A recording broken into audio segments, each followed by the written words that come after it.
بھائی گھر میں اگر حافظ قرآن ہو تو کیا کہنے، ماشاءاللہ گھر میں نمازیں تو پڑھ ہی رہے ہیں جماعت سے، تراویح بھی پڑھ لیں، اس بہانے جو ہے اپنے بال بچوں کے ساتھ تراویح پڑھنے کا موقع ملے گا، ان کی نمازوں کی تربیت کرنے کا، سنتوں کے مطابق بنانے کا سب کا موقع ملے گا، ساتھ میں رہیں گے اور سب مل کے عبادت کریں گے انشاءاللہ۔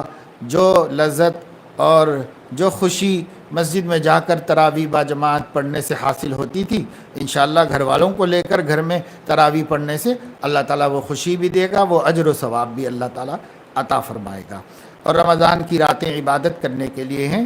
پہلے تو بھائی گھروں ہی کے اندر یہ تراویح کی عبادت ہوا کرتی تھی، بعد میں حضرت سیدنا عمر بن الخطاب نے لوگوں کو جماعت پر جمع کیا ہے، اور عورتیں اپنے گھروں میں پڑھتی ہی ہیں تراویح۔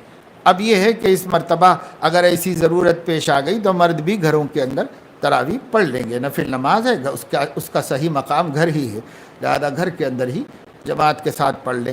اور اگر حافظ نہ ہو کسی گھر میں، یا بالکل اڑوس پڑوس میں بھی کوئی نہ مل سکے، تو پھر ایسی صورت میں آپ علم ترا سے 20 رکعت تراویح اپنے گھروں میں پڑھیں۔ فقہ کی کتابوں میں لکھا ہوا ہے 20 رکعتن سنت مؤکدۃ علی الذکور والانثی تارکھا آثم۔ یہ ہمارے فقہ حنفی میں قرآن حدیث کی روشنی میں یہ مسئلہ بتایا گیا ہے۔